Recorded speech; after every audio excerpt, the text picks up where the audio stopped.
formal petition, sealed with the official Omega Guild sigil, didn't even reach the royal secretary.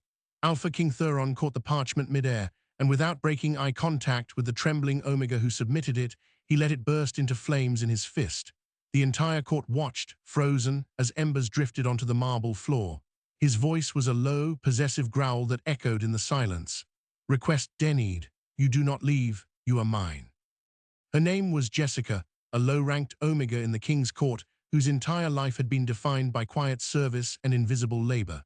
Her formal request for peaceful dismissal was supposed to be a mere administrative footnote, but Thuron's violent, public refusal revealed a terrifying truth. Their connection was not bureaucratic, it was biological. This is the story of a bond that defied every rule and the single petition that threatened to shatter an entire kingdom's hierarchy. Why would a king who could have anyone become obsessively, destructively possessive over the one person everyone else overlooked? To understand the earthquake of that moment in the throne room, you must first understand the absolute silence of Jessica's world. In the Lycan Kingdom, hierarchy wasn't just law, it was biology. At the top stood the alphas, the rulers and warriors, radiating command. In the middle, the betas, the administrators and craftsmen, and at the absolute bottom, the omegas. Jessica was a textbook omega. At 23, her life was a study in quiet utility. She worked in the royal archives, a vast, dust-scented labyrinth beneath the palace. Her days were spent restoring ancient scrolls, cataloging tax records from provinces she would never see, and ensuring the inkwells of beta clerks were always full. She wore the simple grey wool of an unaffiliated omega. She owned nothing, commanded nothing, and was seen by almost no one. Her parents, low-ranking guardians of a minor border outpost, had been lost to a rogue incursion when she was a child. The Crown's charity, cold and impersonal, had placed her in the archives. She had been grateful. It was safe. It was invisible. And then there was King Thuron, silver-haired at 36, a ruler who had forged his kingdom in fire and blood. He descended not by birthright, but by challenge, defeating the previous, corrupt Alpha King in a duel that legend said lasted 3 days. His reign was one of brutal efficiency. He modernized the army, brokered fierce trade alliances, and his word was the final echo in any chamber. He was also, by all accounts, completely isolated. He had no mate, no queen. Political matches had been offered, princesses from neighboring realms, powerful alpha females from influential pacts. He rejected every single one. The court whispered that his wolf was too wild, too dominant to ever settle, that he was married only to his throne. Jessica's first encounter with him wasn't an encounter at all. It was a scent, 8 months before the petition. She was in a secluded upper gallery of the archive, reshelving a set of weathered territorial maps. The air, always still and cool, suddenly changed. It became charged, thick with the aroma of a winter storm at midnight, crisp ozone, frozen pine, and something deeper like smoldering iron. It was alpha scent, but magnified 100-fold, pure and potent and terrifying. It was the king's scent. Her omega wolf, a dormant, shy presence within her, didn't just wake up. It sat up. A soft, involuntary whine escaped her throat before she could clamp her hand over her mouth. She froze, pressing herself against the stone shelves, hoping the shadows would swallow her. She heard the heavy tread of boots on the marble floor in the main hall below, a low murmur of voices, the king and his beta, discussing border logistics. The scent coiled around her, and for a dizzying moment, it didn't feel terrifying. It felt like a key sliding into a lock she never knew she had. Then it faded as the footsteps moved away. She spent the next hour trembling, writing it off as a bizarre omega sensitivity to the most powerful alpha in the land. But it kept happening, not frequently, but with a strange, magnetic regularity. She'd be in the lower kitchens fetching a meal, and that storm scent would waft down a corridor, making her drop a spoon. She'd be crossing a deserted courtyard at twilight, and she'd catch a glimpse of his tall, broad-shouldered form striding toward the barracks, his long silver hair banner in the wind, and her feet would root to the cobblestones. Once in the great library, she was high on a rolling ladder, searching for a census ledger. She felt a gaze like a physical weight. Looking down, she found King Thuron standing in the aisle, not looking at the books, but directly at her. His eyes, a pale, piercing gray, held hers for 3 endless heartbeats. His expression was unreadable, a mask of granite. Then his beta, a man named Kale, cleared his throat, and the king turned away without a word.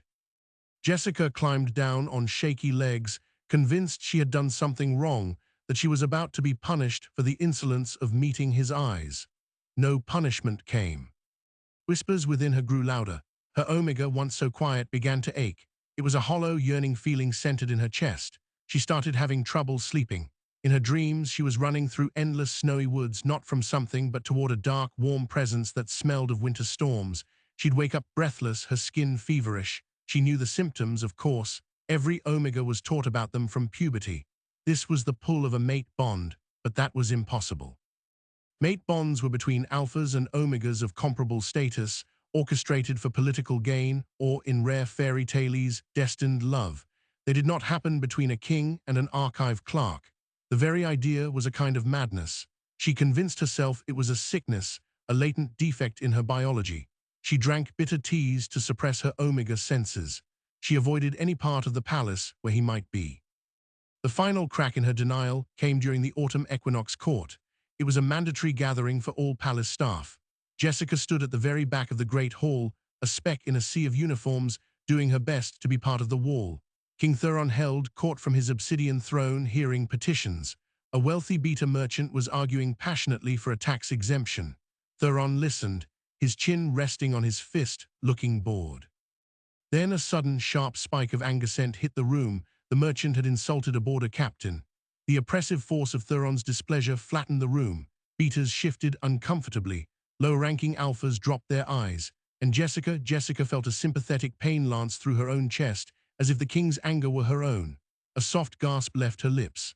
On his throne, Thuron's head snapped up.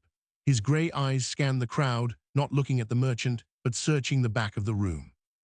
They found her. For a second, his mask of anger slipped, replaced by pure, unguarded shock. The connection was a live wire. He felt it too. He felt her reaction to his emotion. In that moment, Jessica knew with terrifying certainty it wasn't a sickness, it wasn't a defect.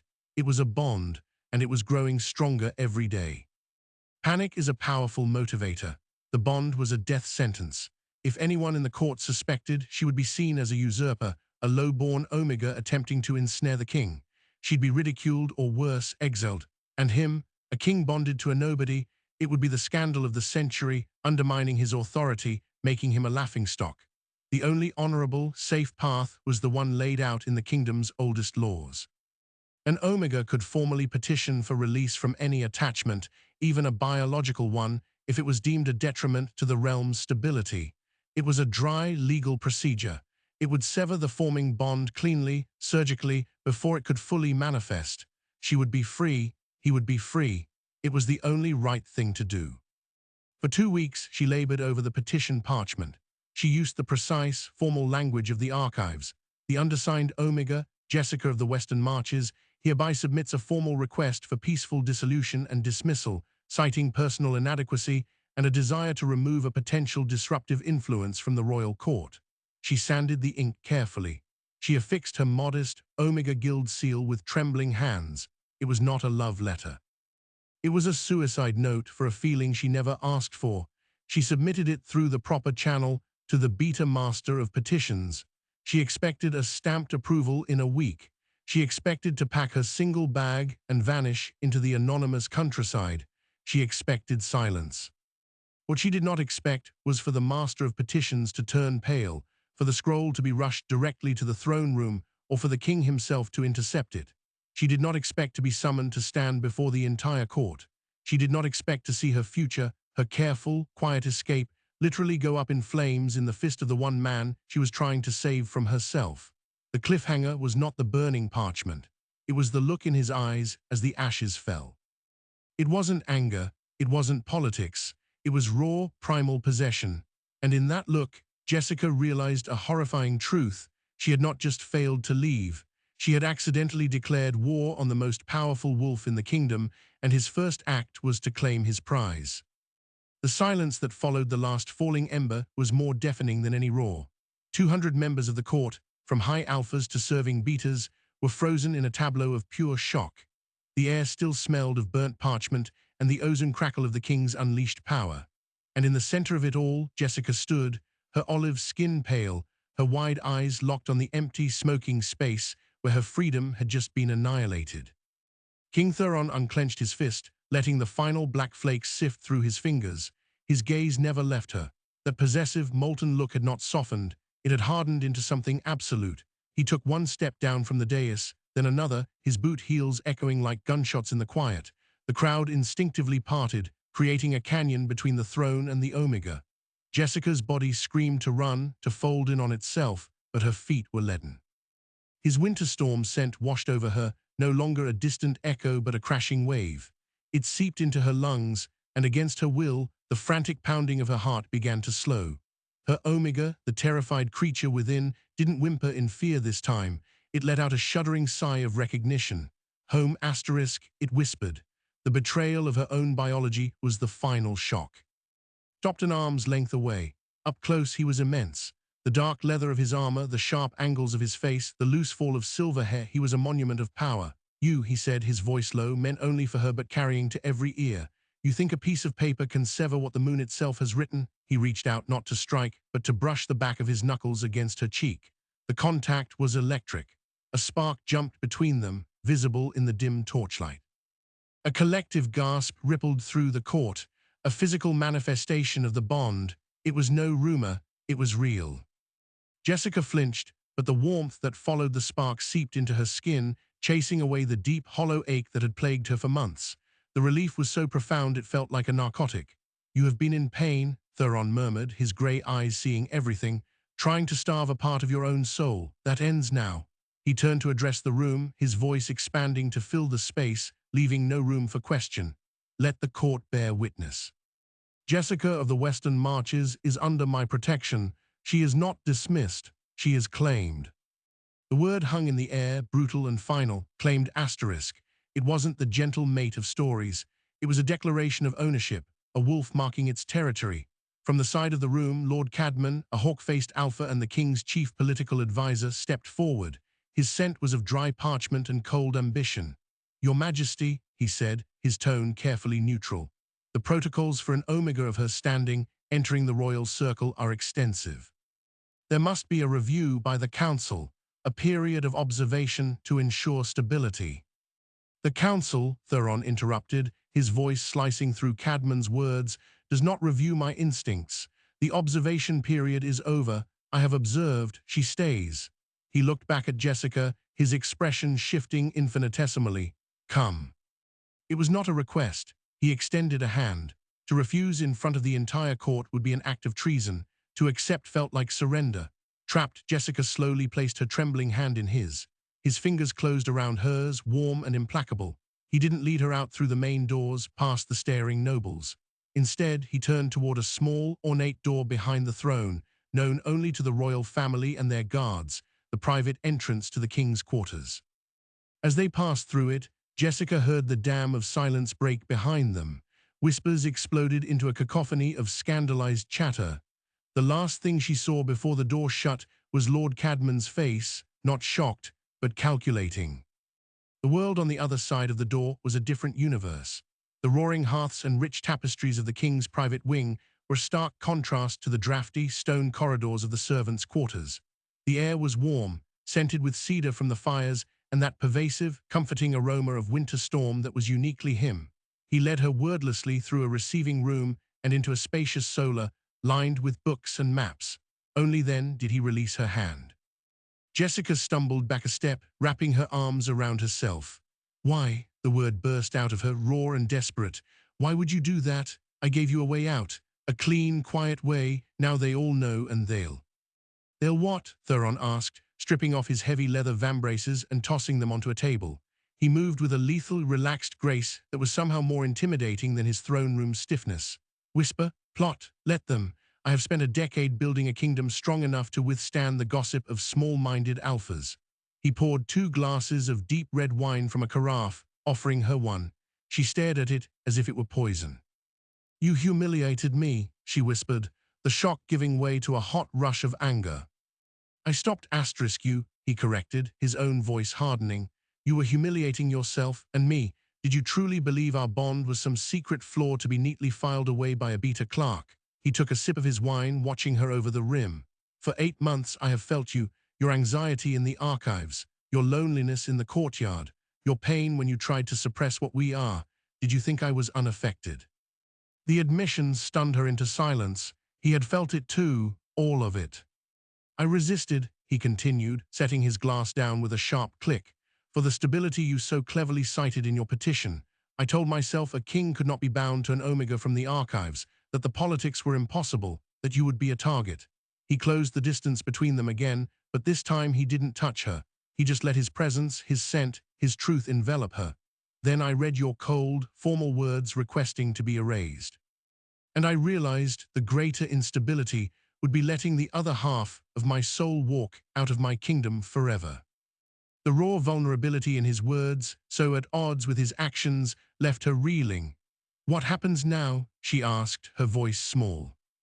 Now, he said, you learn what it means to be mine, and I learn what it means to be yours. He gestured to a door leading off the solar. Your rooms are through there, connected to mine.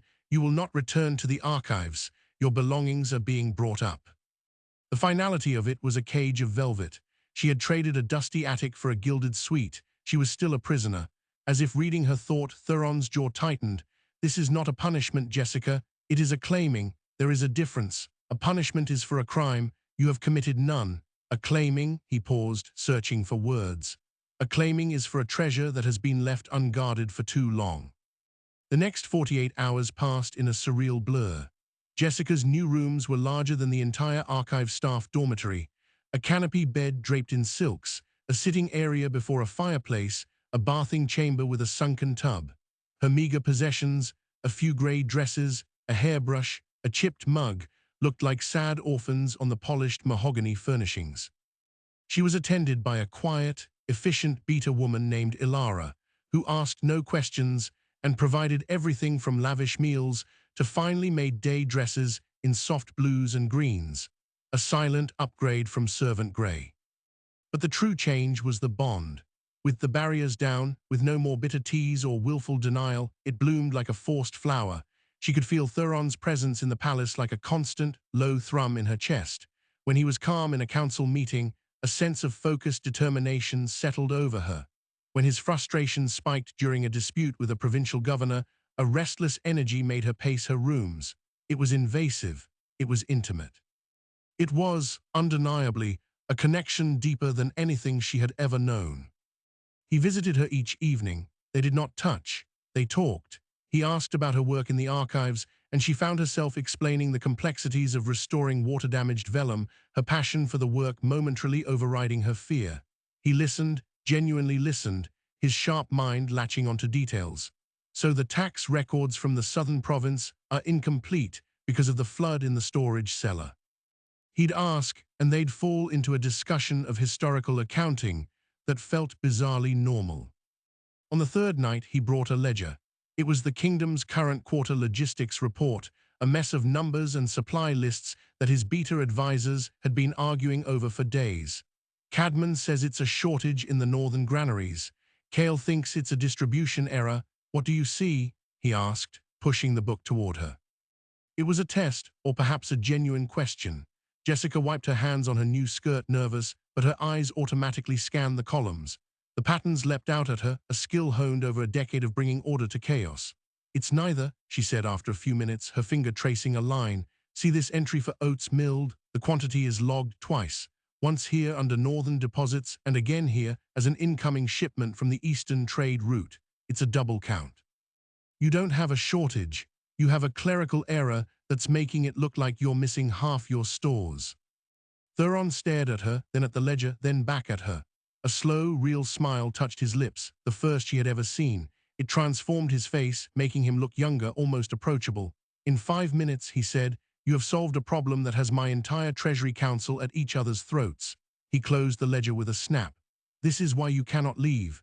The kingdom doesn't need you to balance its checkbooks, Jessica. I need you to balance *me*. It was the closest thing to a declaration of love she had ever heard from him, couched in logistics and royal need. That night, for the first time, the bond hummed with something other than anxiety or shock. It hummed with a fragile, burgeoning respect. But outside the insulated world of the King's Wing, the palace was seething.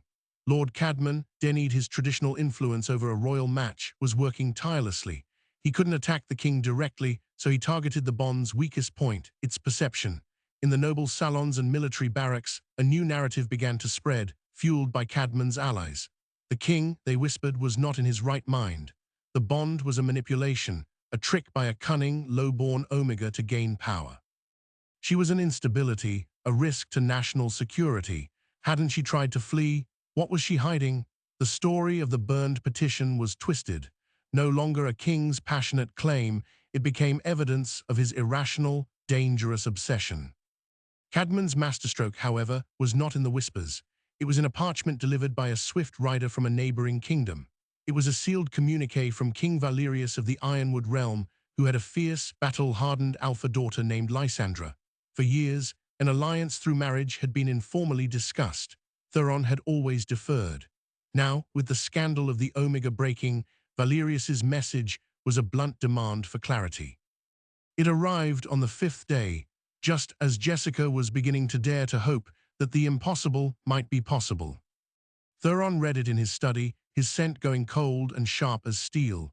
Jessica, in her connected sitting room, felt the shift like a plunge into an icy lake, dread coiled in her stomach. Minutes later, Cale, the king's stern beater, appeared at her door. "The king requests your presence in the council chamber immediately," he said, his face unreadable. "The full royal council is assembled." This was it. The political reality she had feared was crashing down. The bond, for all its primal power, was about to meet the cold calculus of kingdoms. As she followed Cale through the halls, the eyes of the guards and servants felt different. Not just curious now, but accusing. She was the problem that had summoned a foreign king's wrath. The council chamber doors swung open. The long table was filled with the most powerful alphas and betas in the land, the sense a turbulent mix of anxiety, ambition, and hostility. At the head, Theron sat, the letter from King Valerius open before him.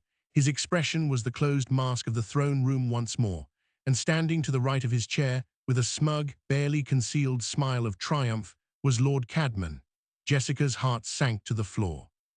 The gilded cage was about to be unlocked, and she had a terrible feeling she was about to be thrown to the wolves. The weight of every gaze in the council chamber felt like stone on Jessica's shoulders. She stood just inside the doors, a solitary figure in a simple blue dress amidst a sea of formal robes and armored plates. King Theron did not rise to greet her. He merely gestured to an empty chair to his left, a place conspicuously close to the throne. It was a silent, defiant statement that made Lord Cadman's smile tighten. "Sit," Theron said, his voice devoid of the warmth from their private talks. This was the king speaking. Jessica obeyed, her movements stiff. The bond between them was a storm of restrained fury and cold tension. He was shielding her from the worst of it, but she could feel the edges, sharp as blades. Lord Cadman cleared his throat. "Now that the interested party is present, we may address the pressing matter from King Valerius of the Ironwood realm." He lifted the communique. His message is unambiguous. He demands to know the status of the discussed alliance between our kingdoms, sealed by marriage to his daughter, the warrior Alpha Lysandra. He has heard disturbing rumors of a distraction in our court. He views any deviation from the discussed terms as a breach of faith and a direct insult. An older alpha with a scar across his cheek, General Holt, spoke next. "Ironwood's army is the largest on the continent. An insult could mean mobilized legions on our northern border within the moon. We cannot afford this, sire, not for an Omega." The word was spat like a curse. Theron's finger tapped once on the table. "The discussed terms were never agreed upon. I have consistently deferred. Valerius seeks to manufacture a crisis where none exists to force my hand." "And he has found the perfect lever, Your Majesty," Cadman said smoothly, his eyes sliding to Jessica. "The rumor of a bond with an unranked Omega gives him the perfect pretext. He can claim you are unfit, unstable, led by base instincts rather than royal duty. Other kingdoms will listen. Our trade agreements, our defensive pacts, they could all unravel." Jessica felt the truth of it sink in, colder than any dungeon stone. She wasn't just a scandal. She was a casus belli, a reason for war. Her petition hadn't been an escape. It had been a preemptive strike against this exact scenario, and Theron had burned it. "What is your proposal, Cadman?" Theron asked, his tone dangerously flat. Cadman leaned forward. A simple twofold solution to restore stability. First, a formal, public denial of any mate bond with the Omega Jessica. Declare it an overblown rumor, a misunderstanding of a king's passing protective interest in a loyal servant. He paused, letting the horrific suggestion hang in the air. It would be a lie that would break whatever was forming between them, branding her as a deluded fool.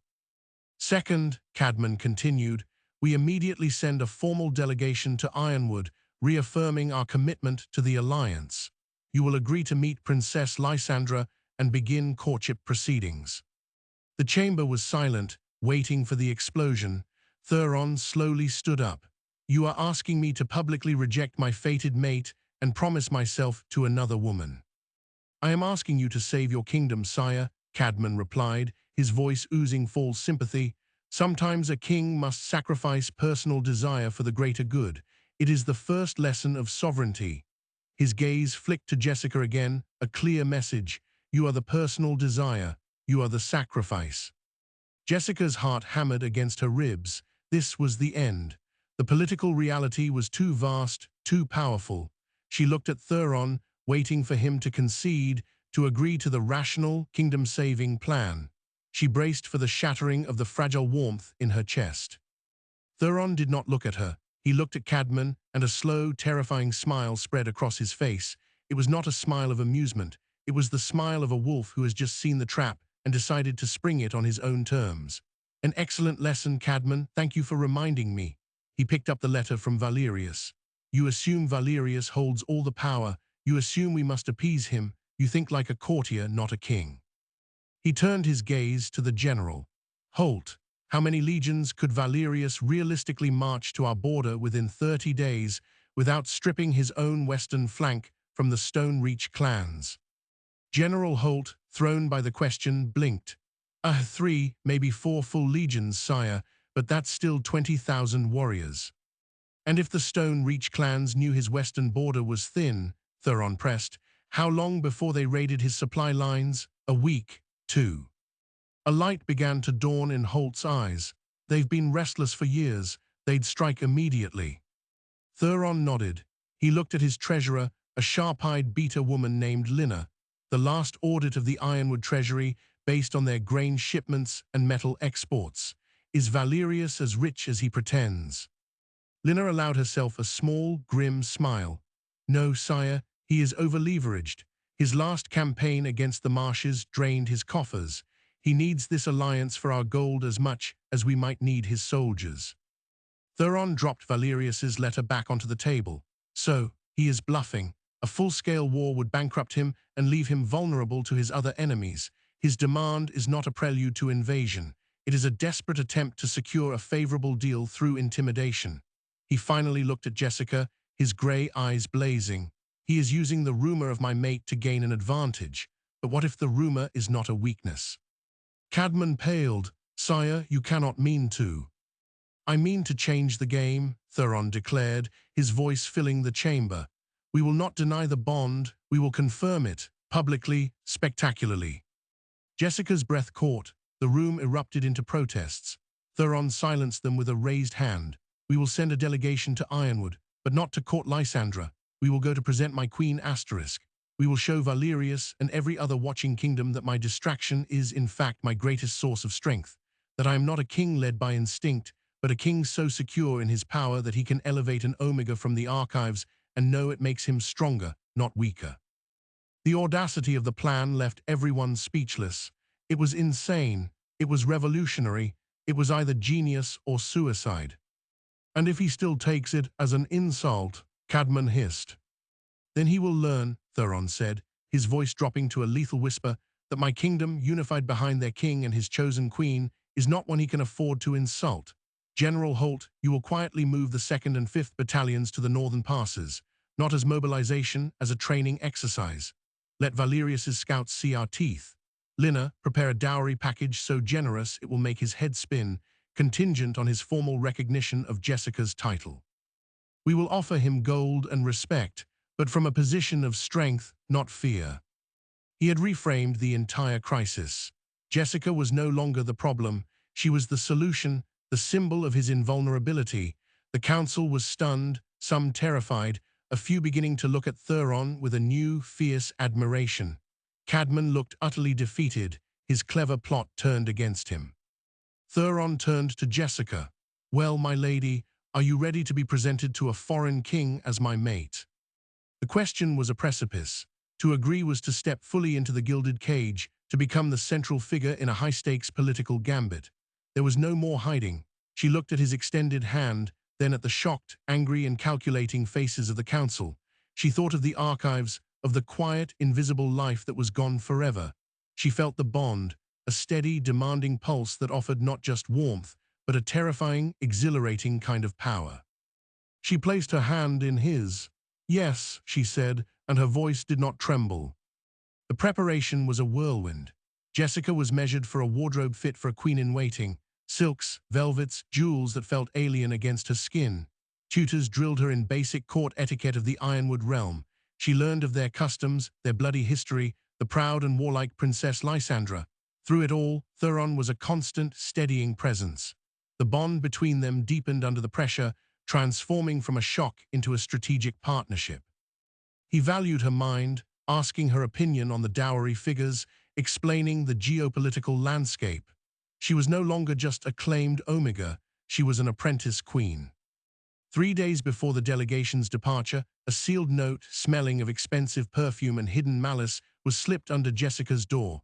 It was from Lord Cadman, a word in private, the Grove of Whispers, 1 hour before midnight. Come alone if you care for the true security of the kingdom. It was a blatant trap, and yet the seed of doubt was planted. What if Thuron's bold plan was a catastrophic miscalculation? What if Cadman knew something they did not? Against every instinct, Jessica went. The Grove of Whispers was a secluded, overgrown part of the palace gardens. Cadman emerged from the shadows like a serpent. "You have courage, I'll give you that," he said, "or foolishness." "What do you want?" Jessica asked, keeping her voice steady. "To offer you a final chance at the peaceful dismissal you once wanted," Cadman said. "Thuron's plan will fail. Valerius is not bluffing. My agents tell me his legions are already gathering. He will see your presentation not as strength, but as the ultimate provocation. War is coming, and when it does, the first thing our own people will do is turn on the Omega who caused it. They will tear you apart." He stepped closer. "Leave tonight. I have a carriage waiting at the postern gate. Go to the southern coast, take a ship, disappear. I will tell the king you fled, a coward unable to bear the pressure. He will be furious, heartbroken, but he will be safe. He will be free to marry Lysandra and secure the alliance that will save thousands of lives. Be the hero you pretended to be in your petition. Sacrifice yourself for real this time." It was a devil's bargain, a chance to be the solution after all, not by rising, but by vanishing, to trade her life for Thuron's safety and the kingdom's peace. The ghost of the girl from the archives urged her to take it. It was the quiet, self-effacing way. But she was not that girl anymore. She felt the bond, a steady, angry pulse in her chest. Thuron would never believe she fled from cowardice. He would know, and his rage would be apocalyptic. Cadman wasn't offering peace. He was offering a different kind of war, one that would break Thuron from the inside. She looked Cadman in the eye. "You're afraid," she said softly. He scoffed. "Of what?" "Of me," Jessica said. "You're not doing this for the kingdom. You're doing it because if a low-ranked Omega can become queen, it destroys the entire world you've built your power on. It makes your bloodlines and your alliances and your whispered politics obsolete. You're not trying to save Thuron. You're trying to save your own relevance." Cadman's mask of patronizing concern shattered into pure venom. "You ignorant little creature. You will burn this kingdom to the ground for your fairy tale." "No," Jessica said, turning to leave, "but I will watch you burn in it." She reported the encounter to Thuron and Kael immediately. Thuron's fury was a quiet, deadly thing. That night, Cadman was arrested on charges of treason and conspiring to kidnap a member of the royal household. His network began to unravel. The message to the rest of the court was clear. The king's claim was absolute, and his loyalty to his chosen mate was unshakable. The delegation departed at dawn, a formidable procession of royal guards, diplomats, and wagons bearing the lavish dowry. Jessica rode in a closed carriage with Thuron.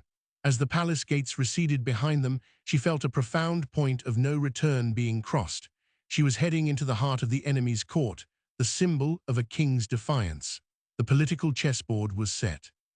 The next move would determine if Thuron was a visionary or a fool, and whether she would be hailed as a queen or condemned as the cause of a kingdom's ruin. The quiet Omega from the archives was gone. In her place rode a woman who held the fate of nations in her trembling hands. The Ironwood realm was a fortress carved from a mountain, all sharp black stone and banners bearing the sigil of a snarling bear. As King Thuron's delegation passed under the portcullis, the air grew thick with the scent of iron, forged smoke, and the aggressive, musky aroma of unfamiliar alphas. Jessica, seated beside Thuron in the open ceremonial carriage, felt the weight of 1,000 hostile eyes. This was no court of whispered rumors. This was a proving ground. King Valerius received them in his great hall, a cavernous space lit by massive fire pits. He was a bull of a man, with a bristling red beard and eyes that missed nothing. At his side stood his daughter, Lysandra. She was every inch the warrior alpha, tall, muscular, clad in functional leather armor, her blonde hair braided tightly back. Her expression was one of cold, analytical disdain, fixed directly on Jessica. The air crackled with unspoken challenge. The formal greetings were a tense pantomime.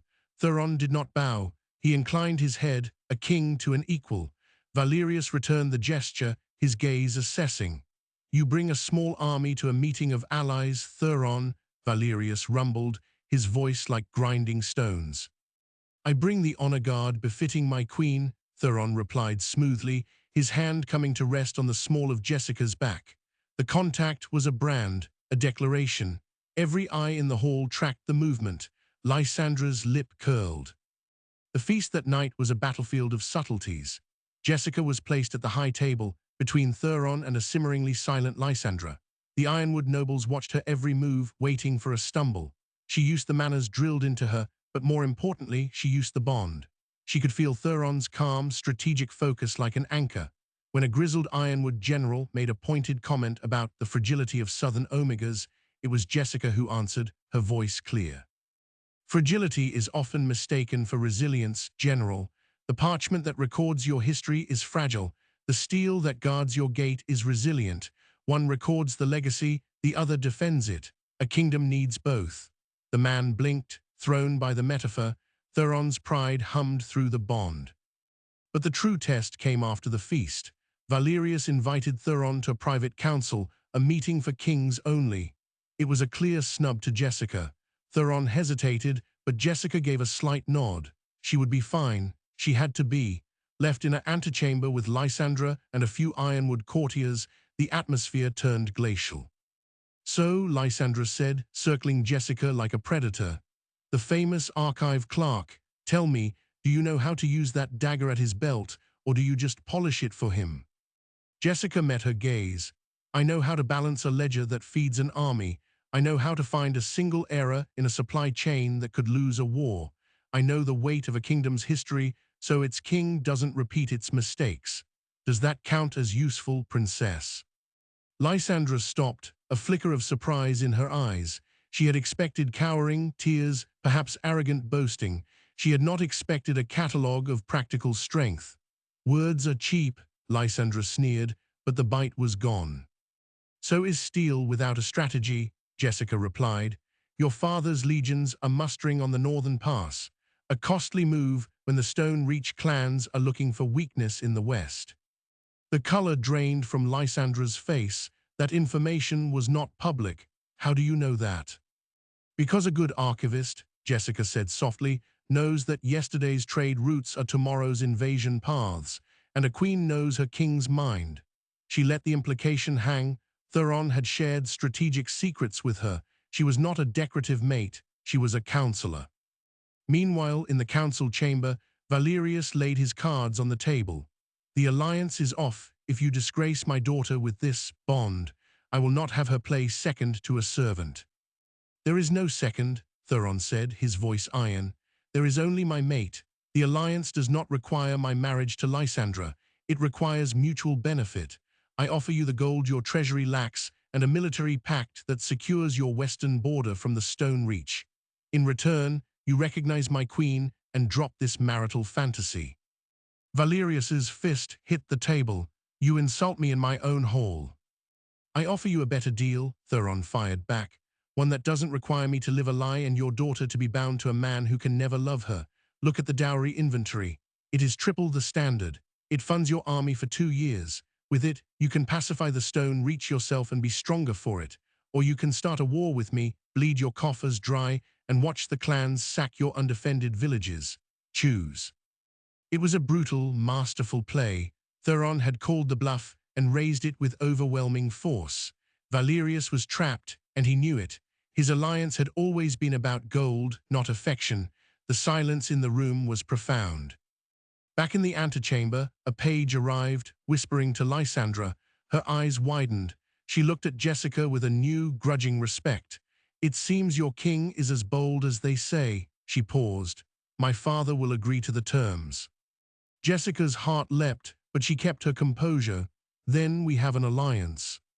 "We do," Lysandra said, a strange, almost sympathetic look on her face.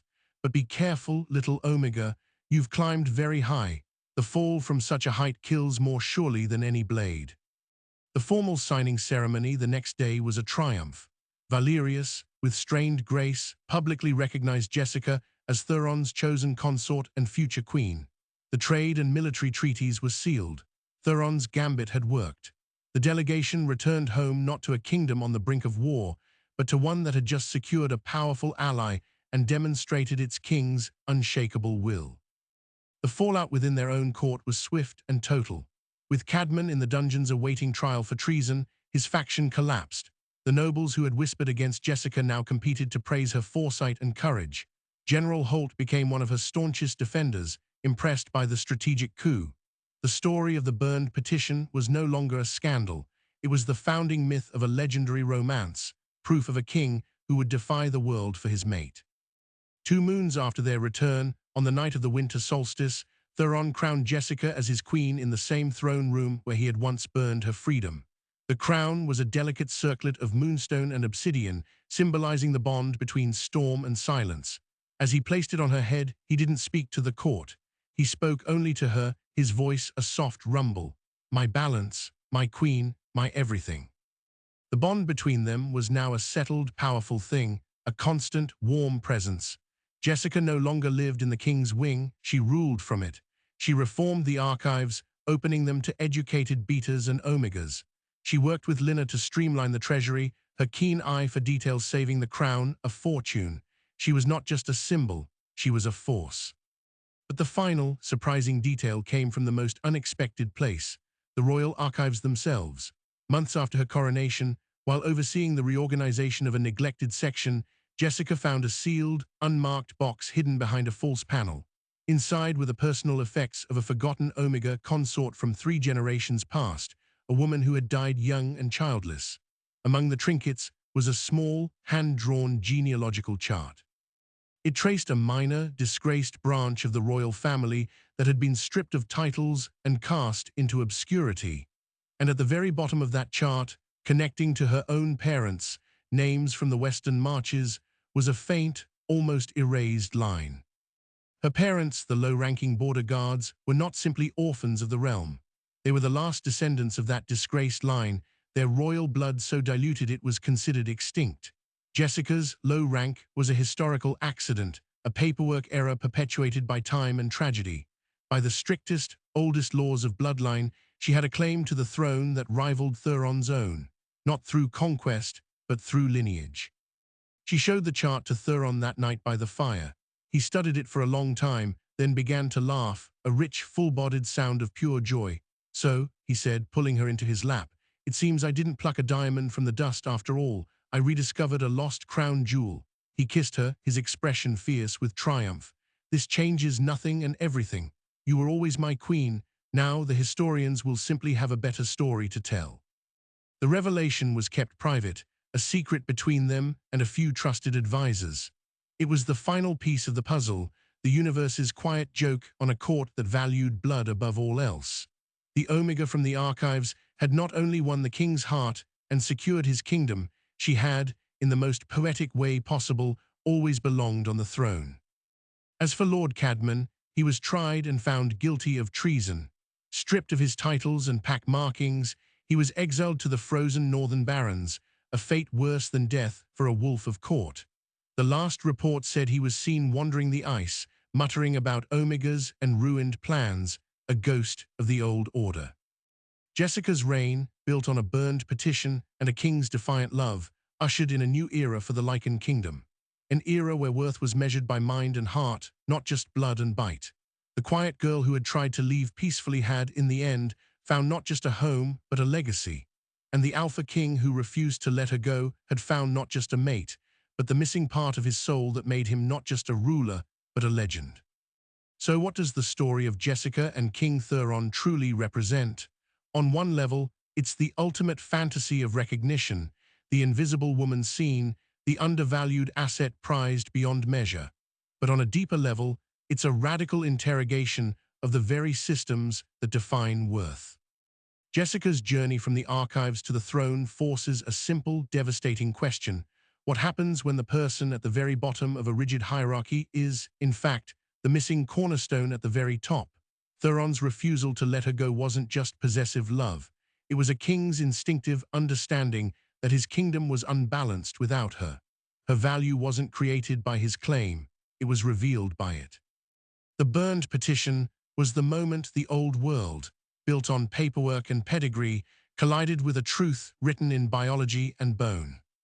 This narrative taps into a powerful, enduring vein of romance fiction, the possessive hero, but as we saw, the line between toxic control and fierce devotion is drawn by consent and mutual elevation.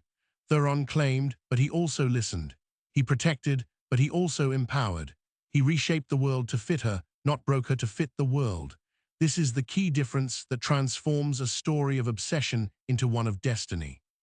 The Omgaverse genre, from which this tale springs, provides the perfect, heightened sandbox to explore these dynamics. By making hierarchy biological, it asks us to consider what parts of our own social structures feel just as innate and unchangeable. And then, through stories like this one, it lets us imagine the glorious, chaotic upheaval when someone refuses to play their assigned role. Jessica's hidden lineage is the final, poetic twist. It suggests that sometimes the universe has a sense of irony, that the so-called nobodies are often the somebodies we forgot how to see. Her reign, built on competence and connection rather than mere birthright, offered a new model of power. It proved that strength isn't just about dominance, but about balance. That a king is strongest not when he stands alone, but when he is anchored by his equal. From a single, smoldering piece of parchment rose a queen, an alliance, and a new definition of where true power lies.